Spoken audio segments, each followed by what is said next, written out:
Friends happy morning. नमस्कार आप सभी साथियों को आपके अपने YouTube channel doctor Falahari ES centre में एक बार पुनः स्वागत करते हैं साथियों, वेलकम करते हैं। फ्रेंड्स आज का जो टॉपिक है काफ़ी इंपॉर्टेंट है। आज हम बात करेंगे रोग तथा जो चेकअप रिपोर्ट आती है, सिम्टम्स और ईएच ट्रीटमेंट के बारे में बात करेंगे साथियों। उसके पहले आप चैनल में नए हैं तो चैनल को सब्सक्राइब जरूर कर लीजिए, बेल आइकन ऑन कर लीजिए। फ्रेंड्स वीडियो अच्छा लगे तो इसको लोगों तक जरूर पहुँचाइए जिससे लोगों को कुछ अवेयरनेस आए। तो फ्रेंड्स निश्चित तौर पर आज सभी अवेयर हैं, सब जानकार हैं, लेकिन फिर भी हम अपनी चिकित्सा के बारे में बात कर रहे हैं कि लोगों को जानकारी हो और प्लांट किंगडम में रेमेडी के माध्यम से अपने आप को ठीक कर सकें।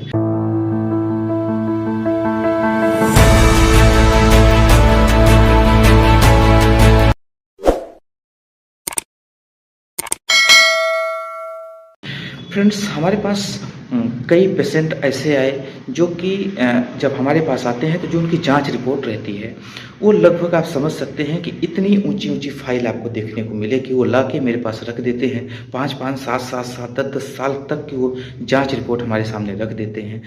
उसको अपने को कोई लेना देना नहीं होता, क्योंकि साथियों देखिए आपको हम पॉइंट पे यहाँ पे पहले हम बता देना चाहता हूँ कि जो हमारी चिकित्सा है उस सिम्टम्स की हम लोग ट्रीटमेंट करते हैं। हम लोग पेशेंट का टेम्परामेंट और उसका जो कॉन्स्टिट्यूशन होता है उसके हिसाब से अपन उसको पूरा उसकी पास्ट जो स्टडी होती है, यानी कि जो डिसीजेस रही हैं उसके जेनेटिक यानी नहीं है, यानी कि उसके पेरेंट्स में तो नहीं है, यानी कि जेनेटिक डिसीज तो नहीं है।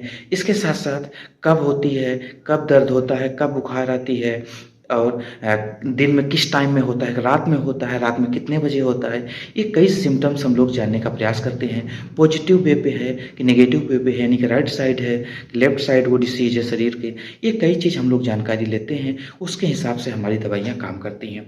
जब हमारे पास पेशेंट आते हैं, जब जाँच करवाते हैं, वो कहते हैं कि सर आप मुझे जाँच के लिए कह दीजिए कि मैं ये जाँच करा लूँगा। हमने कहा भी कि मेरे लिए कोई आवश्यकता नहीं है, आप अपने लिए अब जाँच करा सकते हैं। हाँ, कुछ जाँच की हम बात नहीं करेंगे साथियों कि उनकी ज़रूरत पड़ती है, हम पर लोगों को भी पड़ती है, जैसे कि किडनी में स्टोन है, कितने mm का है, कितना हो गया, ये कई चीज़ें आदमी जानकारी रखता है। लेकिन अगर इसकी जानकारी भी ना लें तो कोई ज़रूरत नहीं पड़ती, क्योंकि जैसे हमने किडनी स्टोन की बात की, अगर हमने दवा शुरू की है किसी पेशेंट के लिए और लगभग 28 दिन तक उसको दर्द होना बंद हो गया, कि जो सिम्टम्स थे वो सिम्टम्स बंद हो गए, तो इसको अपन को हम लोग मान लेते हैं कि या कि उनका जो स्टोन था वो गल चुका है पूरी तरीके से, या कि इतना छोटा हो चुका है कि वो बहुत जल्दी गल जाएगा, नष्ट हो जाएगा।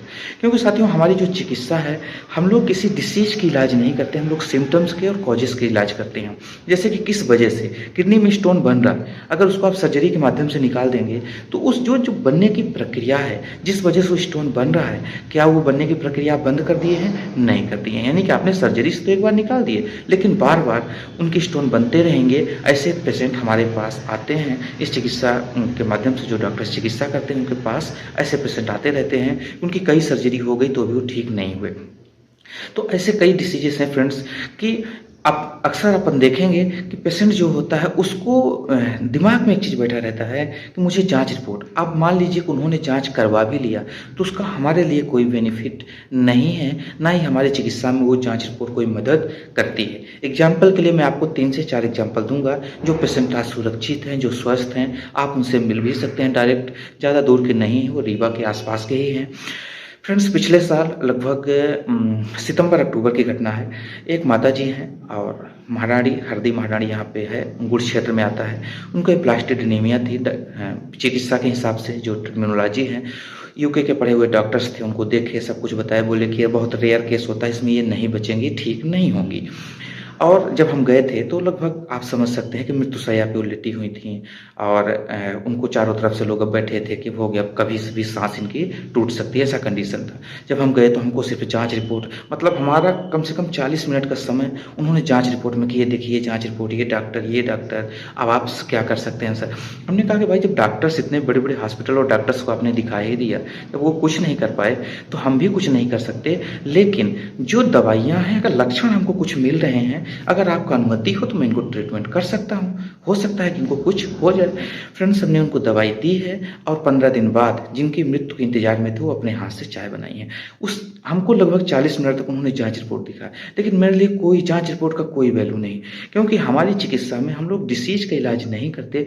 सिम्टम्स क्या था, कब से उनको ये सिम्टम्स आया, कब से उनके शरीर में दर्द होना शुरू हुआ, फिर उनको गैस्ट्रिक रहती थी कि नहीं रहती थी, बुखार रहता था कि नहीं रहता था, बुखार कब आता था, दिन में किस टाइम आता था, रात में आता था कि नहीं आता था, राइट साइड है कि लेफ्ट साइड है, जेनेटिक लक्षण मतलब इनके पूर्व में किसी को रहा है क्या। तो ये कई चीज़ें अपन ने पूछने का प्रयास किया। जब हमको सिम्टम्स मैच किया तो हमने उनको ट्रीटमेंट देना शुरू किया साथियों। हमने उनको आरई दिया था, यानी कि रेडियो इलेक्ट्रिसिटी दिया था, S5 दिया था, और उसके साथ साथ हमने C1 और C2 दिया था। फ्रेंड्स 15 दिन के अंदर वो अपने हाथ से चाय बना के पिलाई थी। अभी ये तो एक कहानी हो गई और आज वो सुरक्षित हैं, हेल्दी लाइफ एंजॉय कर रही हैं और लगभग आप समझ सकते हैं 55 साल से प्लस ही होंगी माता जी। अभी हमारे बीच एक केस आया था, लगभग अभी उनकी दवाई हमने रिपीट किया है, मतलब परसों अभी हमने रिपीट किया, यानी कि आज 19 दिसंबर है, यानी कि 17 तारीख को उनकी दवाई हमने सेकंड मंथ की रिपीट किया है। और सिर्फ 3 महीने हमने शुरू में बताया था और 3 महीने ज़्यादा उनकी दवाई भी नहीं करना है।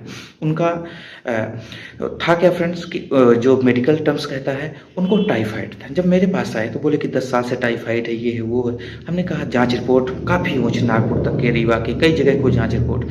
अब मजबूरी ये होती है कि आपको जांच रिपोर्ट पेशेंट की संतुष्टि के लिए देखना पड़ता है। तो मैंने कुछ देर तक पलटा, उसके बाद हमने उसको एक साइड में रखा, हमने कहा देख लिया भैया। अब फिर हमने उनके सिम्टम्स पूरा पूछना शुरू किए।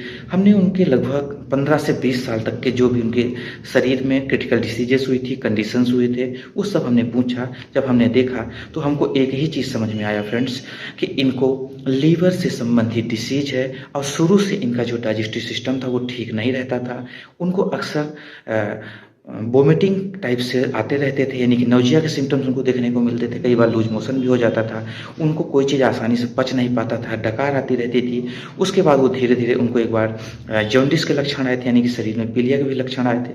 जब ये सभी चीज़ें हमने देखा तो फिर हमने उनको एंडोग्राफिस पेनिकुलाटा और सोरेटिया चिरेटा का मदर टिंचर हमने दिया साथियों मिला के। इसके साथ साथ हमने उनको F2 दिया था, A2 दिया था, और उनको हमने YE और BE, इतना हमको लक्षण मिला और हमने दिया साथियों। उनको लगभग आप समझ सकते हैं कि लंबे समय से बुखार उनकी छोड़ती ही नहीं थी। आज वो स्वस्थ हो गई, खाना उनको अच्छा लगने लगा, उनका वेट भी इम्प्रूव हुआ, वो हेल्दी लाइफ आज एंजॉय कर रही हैं। और हमने कहा कि आप ये जो रेमेडीज़ हैं इनको आपको 3 महीने तक चलाना है। 3 महीने के बाद फिर आपको कभी भी किसी भी प्रकार की मेडिसिन नहीं लेनी पड़ेगी और आप हेल्दी रहेंगे। हाँ, बीच में कोई नई डिसीज आए, कुछ परिवर्तन हो तो अलग चीज़ें हैं, वो भी आप बहुत जल्दी 10 दिन 15 दिन में ठीक हो जाया करेंगे। इसी तरीके से हमारे पास एक और केस आया फ्रेंड्स, अभी लगभग 1 महीने नहीं हुआ है। उनका नाम है वीरेंद्र वर्मा जी हैं, ताला मुकुंदपुर से हैं वो। उनके ऊपर हमने एक वीडियो बनाया है, डिस्क्रिप्शन बॉक्स में हम लिंक दे देंगे, आप देख लीजिएगा। तो उनके डॉक्टर से ये बोले कि इनकी जो इंटेस्टाइन है वो ब्लास्ट हो गई है, फट गई है और इनको तत्काल सर्जरी करनी पड़ेगी। तो जब मेरे पास आए थे तो उनके शरीर में, यानी कि आप समझ सकते हैं, कैथेटर भी लगा था, कैनुला भी लगा था, और इस तरीके से जो भी चीज़ें हैं डॉक्टर्स लगा के रखे थे। अब मेरे पास जब आए तो मैंने उनके पूरे सिम्टम्स पूछा, केस स्टडी लिया, तो मुझे पता चला कि 8 साल पहले इनके शरीर में ये सिम्टम्स आए थे और उनको ये तकलीफ़ें हुई थी। अब देखिए, हम सिर्फ बैक में गए कि इनको क्या क्या था, इनकी मतलब घर में किसी को है, इनको मम्मी पापा दादा दादी किसी को था, या कि कब इनको हुआ। जब ये पता चला कि 8 साल पहले इनका कुछ खान पान गड़बड़ हो गया था, बहुत ज़्यादा ड्रिंक करते थे, उसके बाद ये सिम्टम्स आना शुरू किया। हमने उनको ट्रीटमेंट किया फ्रेंड्स, आज वो हेल्दी लाइफ एंजॉय कर रहे हैं। 1 महीने के अंदर अंदर वो स्वस्थ हो गए। यहाँ आए थे तो उनको टांग के लाए थे और हमारी जो क्लिनिक है सीढ़ी से चढ़ के आना पड़ता था, वो सीढ़ी उतर के गए। तो इस तरीके से कई पेशेंट हैं जो कि इस तरीके से वो ठीक हुए और उनको किसी भी प्रकार की अपने को जांच नहीं करवानी पड़ी। उनकी रिपोर्ट से अपने को कोई लेना देना नहीं होता है। यानी कि इससे सिद्ध होता है साथियों कि हमको सिम्टम्स आप बताएं, जितना बेहतर आप सिम्टम्स बताएंगे हम पेशेंट को उतना बेहतर हम ठीक कर पाएंगे। कब से हुआ, कैसे हुआ, कितने सालों से था, फिर इनको कभी सर्जरी हुई थी, एक्सीडेंट हुए थे, पेड़ से गिरे थे, क्या था, जितना बेहतर आप बताएंगे उसके हिसाब से अपनी दवाइयाँ काम कर जाती हैं। अब ये बताइए कि वो पेशेंट आए थे, वो चाहे जाते या ना कराते, उनकी जो बुखार आती थी उनको, उसमें हमको यही दवाई देनी थी, क्योंकि जो सिम्टम्स मैच करते थे वो इन्हीं दवाओं के ऊपर ये सिम्टम्स मैच करते हैं। तो हमने दिया और वो ठीक है। तो फ्रेंड्स, हमारा जो कहने का तात्पर्य है कि जांच रिपोर्ट की क्या कितना महत्व है वो आपके लिए है, हमारे लिए हो सकता है कि कोई 1-8% कभी ज़रूरत पड़ जाए, वो हमारी चिकित्सा के लिए नहीं पड़ती है। आप अपनी संतुष्टि के लिए आप जांच करा सकते हैं। हाँ, जांच रिपोर्ट क्या कितना इंपॉर्टेंट है फ्रेंड्स, डॉक्टर विश्वरूप राय चौधरी सर की, जो कि आपको पता है फ्रेंड्स कि वो PhD हैं डायबिटीज़ से, तो उन्होंने क्या कहा जांच रिपोर्ट के बारे में, हम आपको डिस्क्रिप्शन बॉक्स में लिंक दे देंगे, आप उसको ज़रूर देखिए। तो आपको भी लगेगा कि सिम्पटम्स महत्वपूर्ण होता है। जैसे एलोपैथ में दर्द है तो सिर्फ पेन किलर देना है। अब दर्द कैसे है, कब से हुआ, उसका कारण क्या था, कितने सालों से हुआ, आपके शरीर में क्या है, उनके लिए कोई मायने नहीं रखता। जैसे आपको बुखार है तो बुखार का वो पैरासिटामोल आपको देंगे ही, चाहे आपके बुखार के कारण कुछ भी रहा हो, उसके साथ एंटीबायोटिक भी दे सकते हैं, लेकिन उनकी पुरानी नई केस स्टडी से कोई लेना देना नहीं होता। तो अपनी अपनी चिकित्सा का सिद्धांत होता है। सब चिकित्सा अपनी जगह पे बहुत अच्छी है साथियों, है ना, क्योंकि हम जिस चिकित्सा में हैं हम उसी की जानकारी रख सकते हैं, हम जिसमें नहीं हैं हम उसके बारे में ना अच्छा ना बुरा हम जानकारी नहीं दे सकते, ना तो रख सकते हैं साथियों। तो साथियों निश्चित तौर पे हम उम्मीद करते हैं कि वीडियो आपके लिए इन्फॉर्मेटिव है। वीडियो अगर आपको अच्छा लगा हो तो इसको लोगों तक जरूर पहुंचाइए, जिससे कि इस चिकित्सा की जानकारी हो और लोग बेहतरीन सिम्टम्स बता सकें और अपने आप को वो ठीक कर सकें। तो हम मिलेंगे न्यू वीडियो के साथ, तब तक के लिए अनुमति दीजिए। नमस्कार।